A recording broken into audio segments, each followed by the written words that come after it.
Greetings, dear friends. My name is Ruslan Belov. Today is August 25th, 2026, and after several days of relative calm, the front has come back into motion. There's been a lot of news over the past day, and I'll try to cover it all, and honestly, above all, before we begin, please support the channel with a subscribe and a like that helps it grow. I get bombarded almost every day with the same question. How long will the war last? When will it end? I'll answer that in detail today after going through all the frontline updates, so stick around to the end, it'll be interesting. But let's start, as usual, in the north and work our way south. Sumy border area. The methodical work of creating a buffer zone along the border continues here. The small border village of Novokonstantinovka has come under control. The village is tiny. Before the war, it had a bit over 24 residents, so taking it doesn't mean much on its own. But there's clear logic to it. The next target is Stepnoye, a somewhat more significant settlement, and using it as a foothold, forces can push toward Yostrebnoye, a key point for the security of the entire Sumy bridgehead.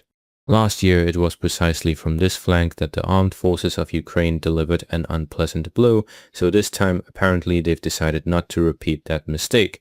Elsewhere on the Sumy bridgehead, tactical fighting continues along the whole line, with Russian forces gradually expanding the grey zone. Kyiv region, northernmost point, something that wasn't even being discussed yesterday. A genuinely difficult situation is unfolding here for the AFU. In the Vovchansk area, call it the Vovchansk Cauldron, a Ukrainian group numbering, by various estimates, more than 1,000 troops has ended up squeezed from several directions at once. Russian units continue tightening the pincers around Avdiivka and Kupinge, with fighting now underway for Chon. The terrain there is open, all fields and the tree lines have long since been mowed down by artillery and drones, meaning there's simply nowhere for Ukrainian units to hide or organize a breakout from this pocket. It seems they've started to realize this. Today, an attempt by an AFU group to break out further north toward Prikolone was recorded, and according to available data, the attempt resulted in extremely heavy losses from drone strikes.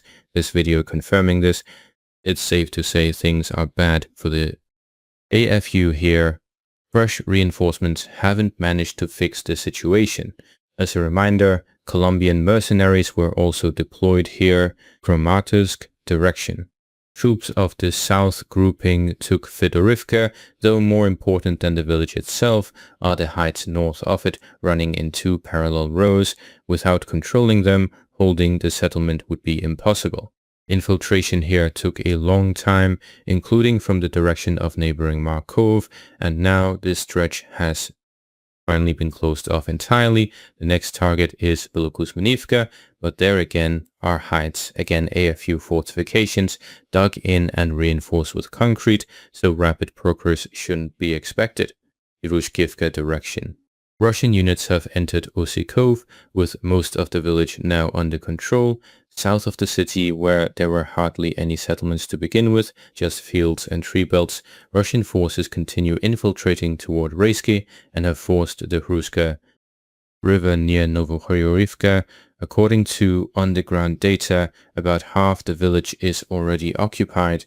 Fighting continues around Oleksievo-Drushkivka. The AFU, losing equipment and personnel, keeps transferring reserves from Drushkivka itself because they clearly understand that the fall of this urban-type settlement means fighting will very quickly spill into the city itself.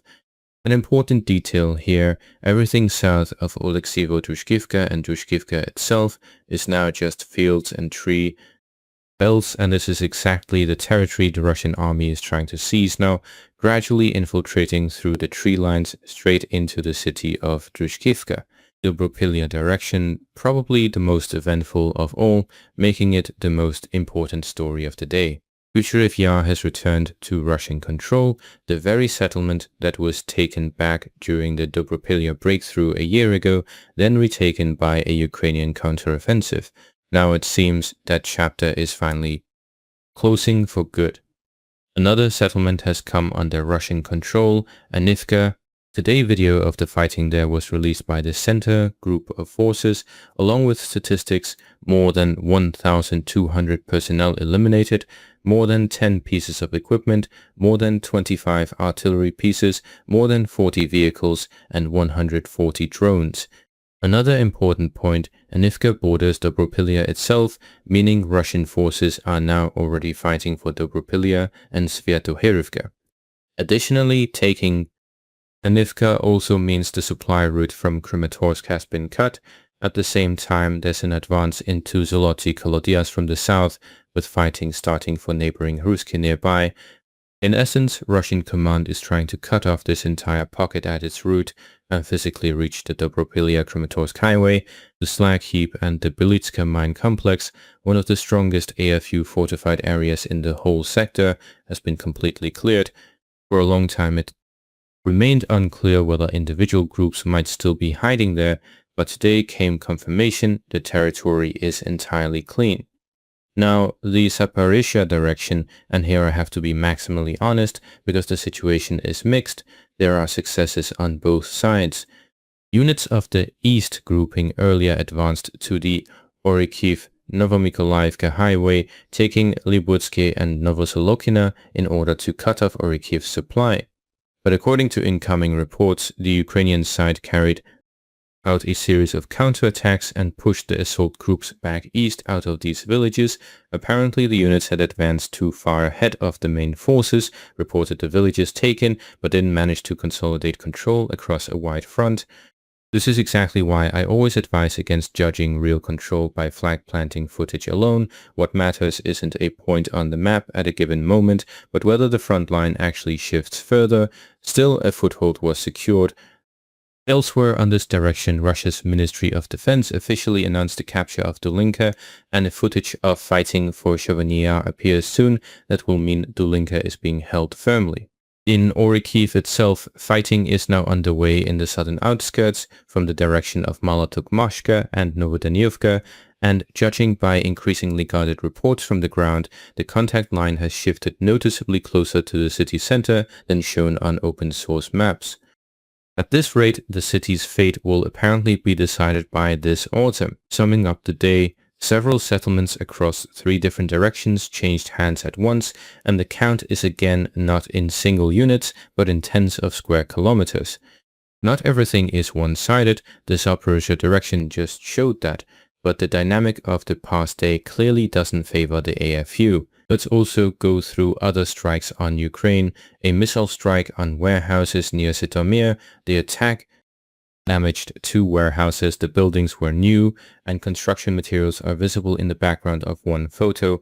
According to Ukrainian observers, 4 Banderol missiles were used. Today, Russian drone operators destroyed another road border crossing point between Ukraine and Moldova. The Vinohradivka-Vrulkoneshty crossing point is closed. This is already the 3rd land border crossing point taken out, and there's a clear system emerging in these strikes. There were also strikes on Odessa.